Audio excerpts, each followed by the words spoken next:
found in the Zohar reads, "In wisdom, Elohim creates." Elohim is a Hebrew word. The root El is Hebrew for God and is masculine. The feminine form of El is Eloah, which means goddess. Elohim is plural, thus meaning gods and goddesses, male-female. In contrast to the familiar image of a bearded old man, God is established in the first 3 words of the Bible as androgynous, containing both male and female.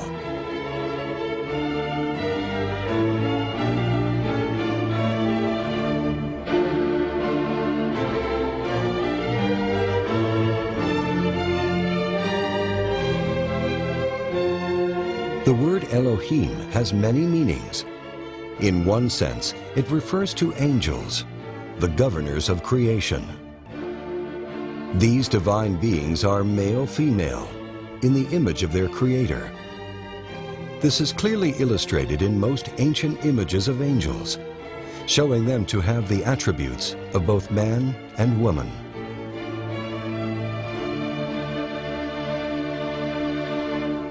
In the Bible, the angel who oversaw the creation of humanity is called Jehovah Elohim.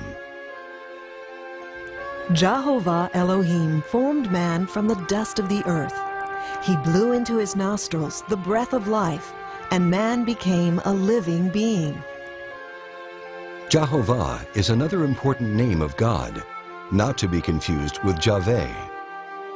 The name Jehovah, or Jehovah, is comprised of 4 Hebrew letters: Yod, He, Vav, He. Yod or Yah can be translated as male or phallus, Adam.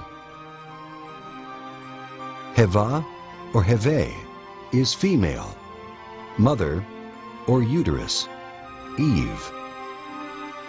Even the name Jehovah contains both masculine and feminine forces. God created man in his own image. In the image of Elohim created he them. Male and female created he them. The Elohim, the angel Jehovah, formed man in his image, androgynous. And so, as recorded in the esoteric heart of all great religions, humanity, symbolized by Adam, was once androgynous, containing both male and female.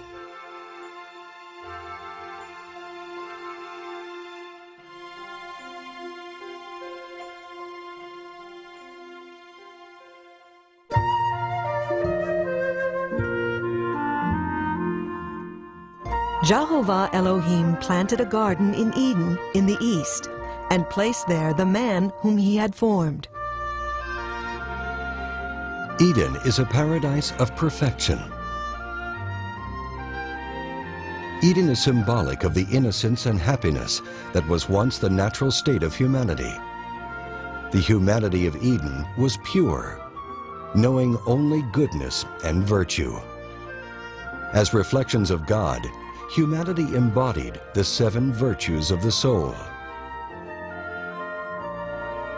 Although the Eden of Adam and Eve never existed in the 3-dimensional physical world, according to esoteric wisdom, there was a physical place called Eden that was located in Mesopotamia, between the Tigris and Euphrates rivers. A mystery school by the same name was founded in this place by the Chaldeans. But this was not the Garden of Eden of Adam and Eve. According to esoteric wisdom, there exist 7 fundamental dimensions. Do you not know how Allah has created the 7 heavens, one above the other?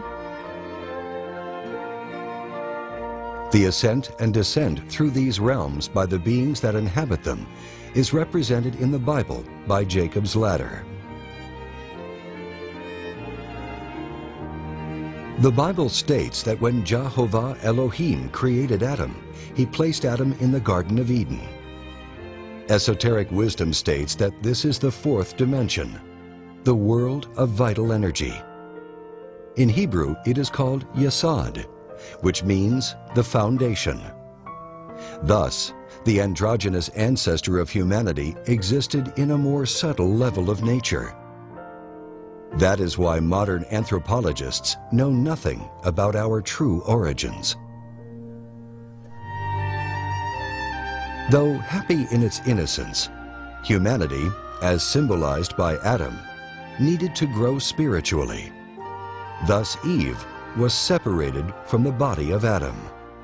Jehovah Elohim took one of the hermaphrodite man's ribs, then closed up the flesh. Then Jehovah Elohim made a woman from the rib he had taken out of the hermaphrodite man. She shall be called woman, for she was taken out of the man. This process of separation, presented symbolically in the Bible, was gradual. The human hermaphrodite was separated into two sexes, male and female, so that they may see themselves better, to know themselves. Since that time, man and woman have sought to reclaim their missing unity, which is the root of the craving for sexual connection. For this reason, a man will leave his father and mother and be united to his wife, and they shall be one flesh.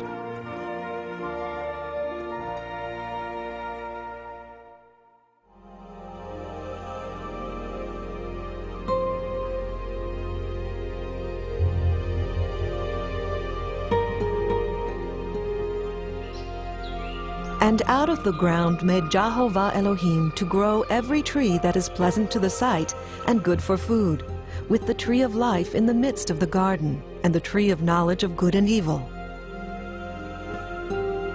There are two trees that are given specific importance within the garden. These two trees are symbolic, not literal. The tree of life is an ancient symbol that is universal in meaning, and is found in all the cultures that have held the esoteric knowledge. This is the same tree that Moses found burning on Mount Sinai. This is the tree under which the Buddha Shakyamuni found enlightenment. This is the world tree of the Mayans, the tree of life of the Aztecs, the great Nordic tree, Yggdrasil, that supports existence in its powerful boughs. In the mystical tradition of Judaism, the science of the tree of life is called Kabbalah. But this wisdom is universal and can be found in every great religious tradition, although it appears under many names. The science of the tree of life is a map of the universe and of the human soul. Just as the tree of life maps the macrocosmos, the expansive universe, so too does it map the microcosmos, man, the reflection of the universe.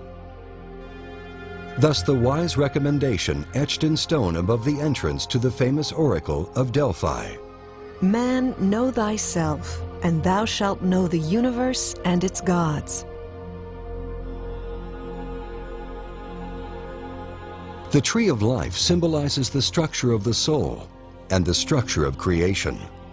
Its roots are in the highest realms, and its branches and leaves are all the worlds and the many beings that exist. This tree gives forth fruit, life, sustenance, and wisdom.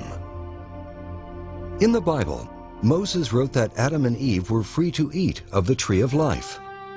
This means that Adam and Eve were free to feed themselves with the science of the tree of life, the science of God, Kabbalah.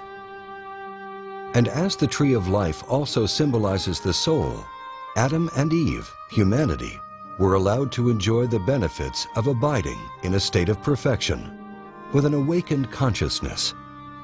A fully illuminated consciousness is represented in the tradition of the Christmas tree. a symbol of the tree of life as passed down through Germanic esoteric tradition.